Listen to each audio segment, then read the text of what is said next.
तामांग अरुणाचल की प्रसिद्ध जनजाति अपातानी के मुखिया की बेटी थी। देखने में गोरी गोरी हंसती आंखों वाली तामांग के सुनहरे बालों को देखकर जनजाति के लोग उसे सूरज देवता की बेटी मानते थे।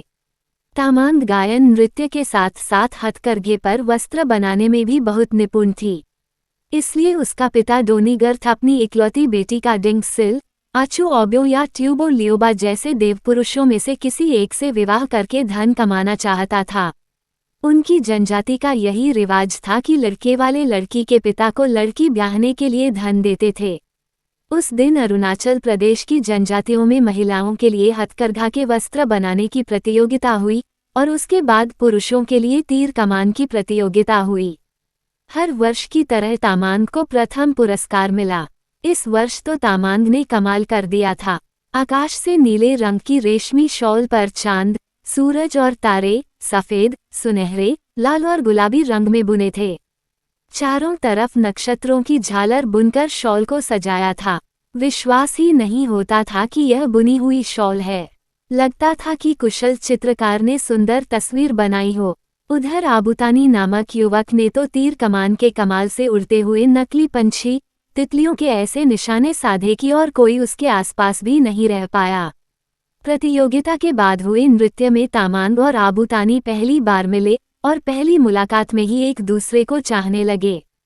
उनको नृत्य करते देख लोग भी कह उठे, क्या सुंदर जोड़ी है। बाद में वे चुपके चुपके मिलते, क्योंकि दोनों को पता था कि तामांग के पिता किसी भी तरह दोनों के विवाह के लिए मंजूरी नहीं देंगे। इसलिए उन दोनों ने चुपके से विवाह कर लिया।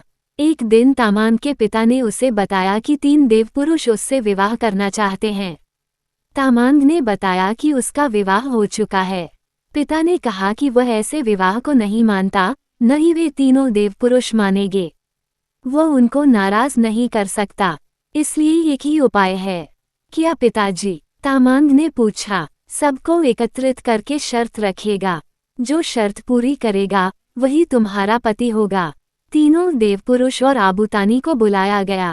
पहली शर्त है कि चारों को जमीन पर इस तरह नृत्य करना या कूदना होगा कि जमीन से संगीत ध्वनि आए। शर्त सुनकर आबुतानी और तामांग परेशान हुए, पर आबुतानी की बहन ने कहा, चिंता मत करो। जहां आबुतानी को नृत्य करना था उसने वहां तालों यानी पीतल की तश्तरियां मिट्टी के नीचे दबा दी। नृत्य प्रारंभ हुआ। तीनों देवपुरुषों के नृत्य प्रारंभ हुए। तीनों देवपुरुषों के अनेक बार उछल कूद करने पर भी कोई आवाज नहीं आई। आबुतानी ने जैसे ही नृत्य प्रारंभ किया, हर पदन्यास के बाद टन टन की आवाज ने तार दिया। आबुतानी जीत गया, पर पिता और तीनों देवपुरुष नहीं माने। एक और शर्त रखी गई। तीर कमान से टनलो यानी धातु के गोलाकार पर निशाना ऐसे साधना की तीर वहीं टनलो पर लगा रहे। इस बार भी आबुतानी की बहन ने उपाय बताया। उसने आबुतानी के तीरों की नोक पर मधुमक्खी के छत्ते से निकाली गई मोम लगाई। पहले देवपुरुष ने निशाना साधा, उसका तीर टनलो पर जाने से पहले ही गिर गया। दूसरे देवपुरुष ने भी तीर कसा, पर निशाना चूका, वह टनलो के पास से गुजर गया। तीसरे देवपुरुष ने तीर टनलो पर सही मारा। टन की आवाज भी हुई, पर तीर नीचे गिर गया। आखिर में आबुतानी ने तीर मारा, वह सीधा टनलो के मध्य में लगा और वहीं पर लगा रहा। ये शर्त भी आबुतानी ने जीत ली। अब आखिरी शर्त होगी, अगर वह आबुतानी जीता तो वही होगा तुम्हारा पति। तामांग के पिता और तीनों देवपुरुष बोले, ये तो बेईमानी है। हर बार आबुतानी के जीतने पर और एक शर्त कहकर मुझे और आबुतानी को जुदा करने की कोशिश करते हो। तामांग क्रोधित होकर बोली। गांव के बाकी लोगों ने तामांग का साथ दिया। लोगों का गुस्सा देखकर तामांग का पिता और देवपुरुष बोले, अब वाकई में यह आखिरी शर्त होगी। जो कोयले के टुकड़ों तथा मिट्टी के कुल्हड़े को सबसे दूर फेंकेगा वही तामांग का पति होगा। तामांग ने इस बार अपनी बुद्धि से काम लिया। उसने आबुतानी के कुल्हड़े के अंदर शहद लगा दिया और अपनी पालतू मधुमक्खियों को कोयले के चूरे से लथपथ कर दिया। एक एक करके तीनों देवपुरुषों ने कुल्हड़े फेंके और बाद में कोयले के टुकड़े। अब बारी आए आबुतानी की। उसने पूरे जोर से मिट्टी का कुल्हड़ा दूर फेंका जो तीनों के कुल्हड़ों से अधिक दूर गिरा। फिर उसने मधुमक्खियों को मुट्ठी में पकड़कर हवा में फेंका। शहद की खुशबू से कुलरे तक पहुंची, जबकि देवपुरुषों के कोयले के टुकड़े उनके कुलरों तक भी नहीं गए। लोगों ने आबूतानी की जय जयकार करी। कल सुबह इसी जगह तामांग का विवाह मैं आबूतानी से रचाऊंगा। सब लोग निमंत्रित हैं, तामांग के पिता ने ऐलान किया।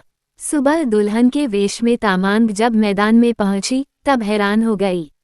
आबूतानी के रूप में 4 जने खड़े थे। ये भी चाल थी, पहचानो कौन है पति और उसे माला पहनाओ, तामांग के पिता ने कहा। तामांग ने थोड़ी देर आंखें मींची, फिर बोली, मैं सबसे पहले हाथ मिलाऊंगी और फिर ही माला पहनाऊंगी। बहुत खूब, तीनों देवपुरुष खुश होकर बोले। पर तामांग ने देखा, असली आबूतानी चुप खड़ा था। पहले देवपुरुष से जब तामांग ने हाथ मिलाया तो उसने जोर से दबाया और आंख मारी। तामांग ने गुस्से से हाथ छुड़ाया। दूसरे देवपुरुष के पास पहुंचकर तामांग ने मिलाने के लिए हाथ बढ़ाया तो वह इतना पगला गया कि बाहें पसारकर आगे बढ़ने लगा। तामांग खिसककर निकल गई। तभी तीसरे देवपुरुष ने उतावला होकर हाथ आगे बढ़ाया और तामांग का हाथ पकड़कर जोर जोर से हिलाने लगा। बड़ी मुश्किल से तामांग ने अपना हाथ छुड़ाया। अब वह चौथे यानी असली आबूतानी के पास पहुंची। उसने आबूतानी से हाथ मिलाया। उसके परिचित स्पर्श तथा उसकी आंखों से छलकते प्यार से वह निश्चित हुई। उसे पूरा विश्वास हुआ और उसने आबूतानी को वरमाला पहनाई। तामांग के पिता और तीनों देवपुरुष शर्म से गर्दन झुकाए लोगों की झिड़कियां सुनते रहे। लोगों ने खुशी से पुष्पवर्षा करके विवाह की रस्म पूरी कर दी।